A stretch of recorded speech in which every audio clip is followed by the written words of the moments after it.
So hello and welcome back to your junction Jio Guru junction. मेरा नाम है कबीर एंड फ्रेंड्स, आज के वीडियो उन सभी होनहार विद्यार्थी या होनहार साथियों के लिए काफी ज्यादा इंटरेस्टिंग एंड इंपॉर्टेंट होने वाली है जो लोग आरपीएससी फर्स्ट ग्रेड या पीजीटी एग्जाम की तैयारी कर रहे हैं या वो लोग जो लोग फर्स्ट ग्रेड एग्जाम की प्रिपरेशन तो करना चाहते हैं पर लैक ऑफ रिसोर्सेज की वजह से या उन लोगों को इंफॉर्मेशन एंड नॉलेज की कमी की वजह से एग्जाम के बारे में कुछ ज्यादा नहीं पता है। सो ये वीडियो उन सभी लोगों के लिए संजीवनी बूटी साबित होने वाली है। तो चलिए स्टार्ट करते हैं आज की वीडियो को। दोस्तों, जैसा कि आप सभी लोग जानते हैं कि आरपीएससी राजस्थान के अंदर फर्स्ट ग्रेड एग्जाम यानी कि पीजीटी स्कूल व्याख्याता या स्कूल लेक्चरर एग्जाम जो है वो कंडक्ट करवाती है।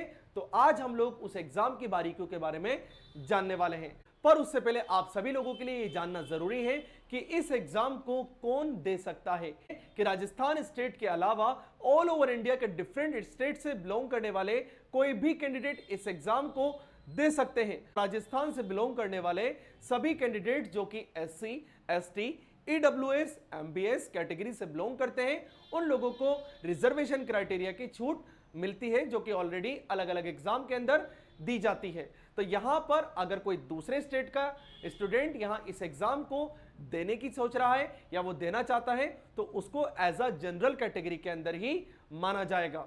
वो कोई भी कैंडिडेट जो 21 से 40 साल की एज कैटेगरी से बिलोंग करता हो, एग्जाम से पहले फॉर्म फिल करने से पहले वो इस एग्जाम को दे सकता है, चाहे वो किसी भी कैटेगरी से बिलोंग करता हो। दोस्तों, उसी के साथ में अगर हम लोग यहां बात करें एज रिलैक्सेशन की डिफरेंट कैटेगरीज के साथ में, तो यहां पर यह बात ध्यान देने वाली है कि मेल कैंडिडेट जो कि एससी, एसटी, ओबीसी, एमबीसी या ईडब्ल्यूएस कैटेगरी से बिलोंग करता है उसको 5 ईयर का गवर्नमेंट ने एज रिलैक्सेशन दिया हुआ है। इसी के साथ अगर मैं फीमेल कैंडिडेट की बात करूं तो यहां पर अगर female candidate SC, ST, OBC, MBS, EWS category से बिलोंग करती है तो उनके लिए यह क्राइटेरिया 10 साल का हो जाता है, यानी कि उन लोगों को 10 साल का रिलैक्सेशन दिया जाएगा गवर्नमेंट की तरफ से। अगर कोई भी फीमेल कैंडिडेट जो कि जनरल कैटेगरी से बिलोंग करती है तो उसके लिए 5 ईयर का रिलैक्सेशन होगा।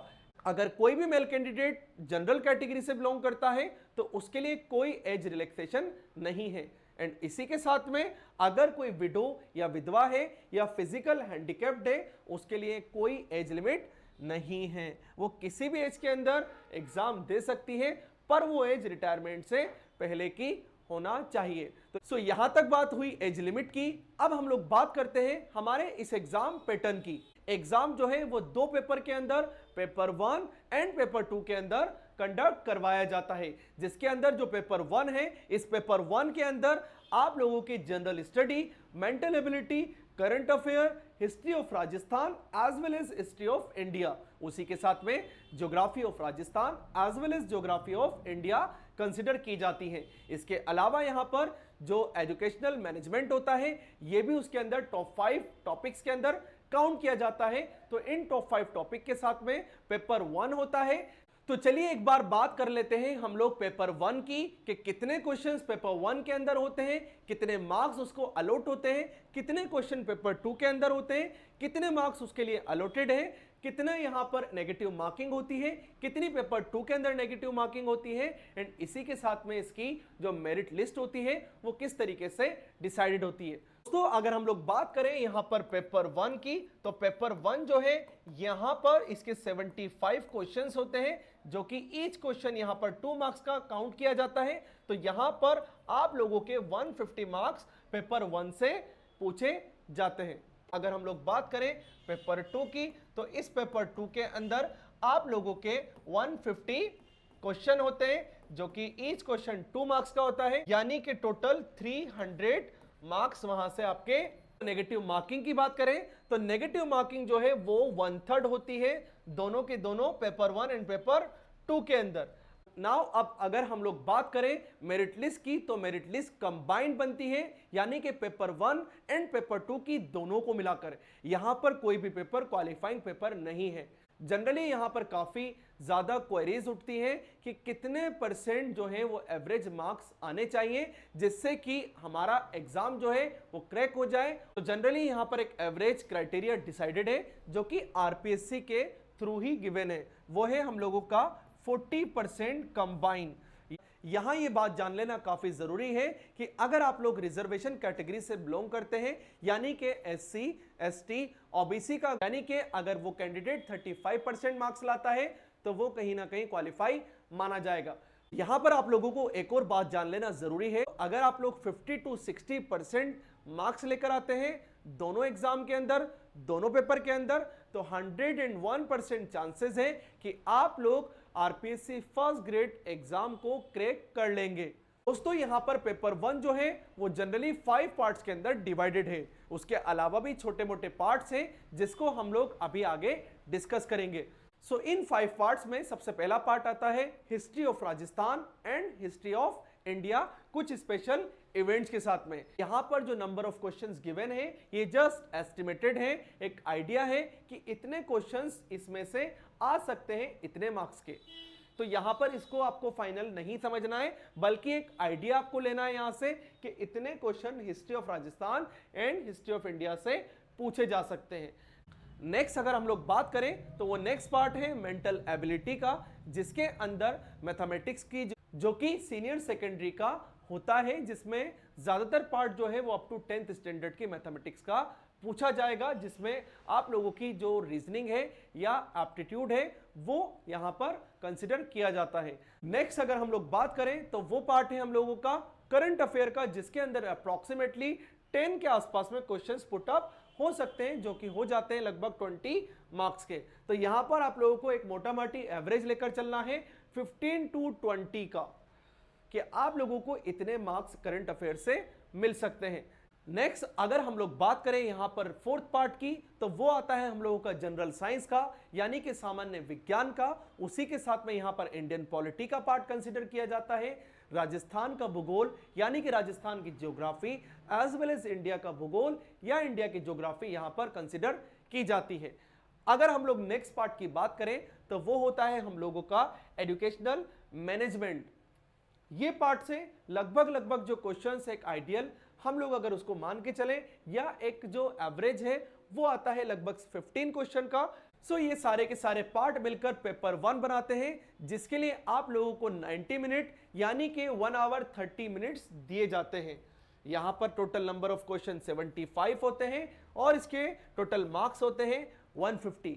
अब हम लोग बात करते हैं पेपर नंबर 2 की, जो कि सब्जेक्ट स्पेसिफिक है या जो भी सब्जेक्ट आप लोगों का पीजीटी का है, चाहे से वो हिस्ट्री हो, पॉलिटिकल साइंस हो, ज्योग्राफी हो, मैथमेटिक्स हो या इसके अलावा जो भी आप लोगों का सब्जेक्ट हो, वो सब्जेक्ट यहां पर मैटर करता है क्योंकि ये पेपर उसी सब्जेक्ट का होता है।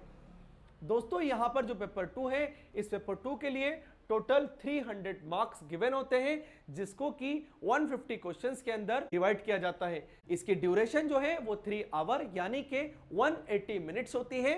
अब हम जानते हैं सिलेक्शन प्रोसेस कि क्या होता है इस एग्जाम का सिलेक्शन प्रोसेस, कैसे हम लोग इस एग्जाम को क्रैक करने के बाद यहां पर सिलेक्ट होंगे। होपफुली आप लोग इस एग्जाम को क्रैक कर लेते हैं तो फाइनली यहां पर डॉक्यूमेंट वेरिफिकेशन यानी कि डीवी होता है, जिसके बाद में आप लोगों को फर्स्ट ग्रेड अलॉट कर दी जाती है। अब बात करते हैं हम लोग इसके one of the important part की यानी कि सिलेबस की।